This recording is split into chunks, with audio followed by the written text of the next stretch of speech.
One CEO signs one deal. $2.7 billion, funded almost entirely with debt. Two historic American names, gone in 13 months. You know Saks Fifth Avenue. You know Neiman Marcus. What you don't know is the man behind that deal walked away as CEO the same day the bankruptcy papers hit the courthouse. This isn't a story about the economy.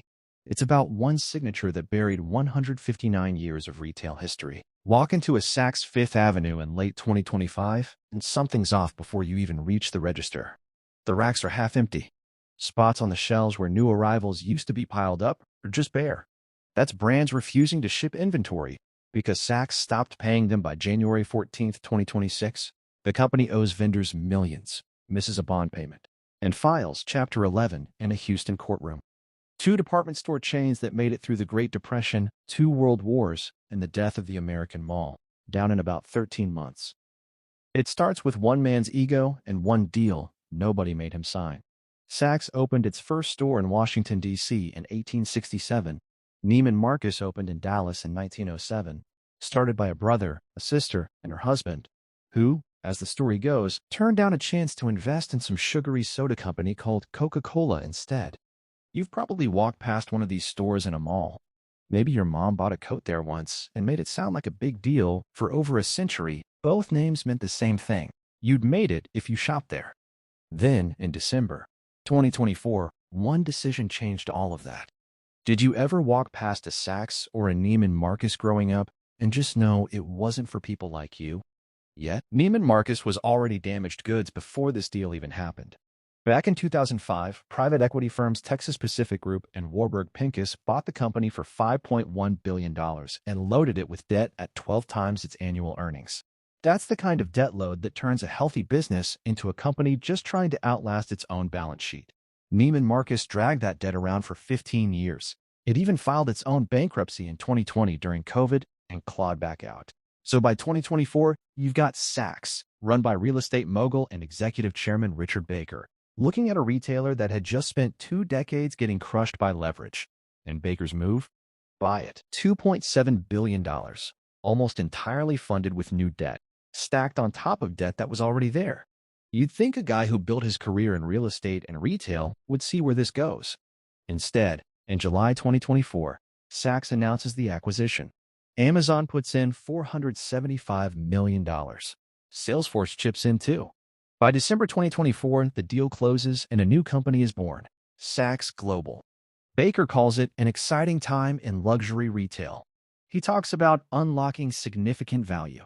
A deal like this doesn't just combine two companies. It combines two piles of debt into one much bigger pile, on top of a retail industry that was already shrinking. The cracks show up almost immediately. Honestly, would you have signed off on buying a company that had just spent 20 years drowning in debt? There's one memo, sent out in February 2025, that tells you everything about what comes next. Mistake number 1, and it happens almost right after the merger closes. In February 2025, CEO Mark Metrick sends vendors a memo admitting an 18-month backlog of unpaid bills. 18 months. Not a cash crunch. A company that just combined two debt-heavy retailers and doesn't have enough left over to pay the people who supply its inventory. Metrick lays out a payment plan, 12 monthly installments starting in July 2025. For a minute, it looks like they might pull it off. They don't. Sunday, Riley Modern Skincare gets 3 payments, then nothing. Vendors start talking about legal action. Others quietly stop shipping altogether, scared that complaining too loud gets them cut from the roster entirely. If this story is hitting different, go ahead and subscribe. We cover the brands the business world wants you to forget. You feel this in the stores. Empty shelves, thin inventory, customers walking in expecting a luxury experience and finding half-stocked racks. By October 2025, Metrick has to admit publicly that inventory shortages are dragging down sales. Second quarter revenue falls over 13% year over year. Net loss widens to $232 million in a single quarter. And the vendor payments weren't even the worst part. Mistake number 2. Instead of fixing the cash problem, Saks Global keeps bleeding it. On December 23, 2025, they sell the Neiman Marcus flagship in Beverly Hills, 184,000 square feet, just to free up cash for debt payments. That's a company selling off pieces of itself to survive the month. 8 days later, December 31st, They skip a $100 million bond payment entirely. A company generating billions in revenue can't make a $100 million payment. By January, the bonds they'd issued that summer are trading below 30 cents on the dollar. Investors are pricing this for collapse before it collapses. Mistake number 3, and it's the one that ends it. On January 2nd, 2026, Mark Metrick steps down as CEO. Richard Baker, the man who architected the whole $2.7 billion acquisition, takes over as CEO himself, on top of staying on as executive chairman. He lasts less than 2 weeks. Can you think of any company today piling on debt through some big flashy acquisition, thinking it'll magically fix everything? On January 13th, 2026, Saks Global files Chapter 11 in a Houston courtroom. Baker exits the same day the papers are filed. Geoffroy Van Ramdonk, who'd already guided Neiman Marcus through its 2020 bankruptcy, steps in as CEO of a company falling apart for the second time in 6 years. You don't see this part in the headlines. 57 Saks Off Fifth stores close permanently, along with all 5 remaining Neiman Marcus last call locations. People lose jobs over a decision 2 executives made from a boardroom. By February 2026, 8 more Saks Fifth Avenue stores close, plus another Neiman Marcus location. In March, 15 more get marked for closure.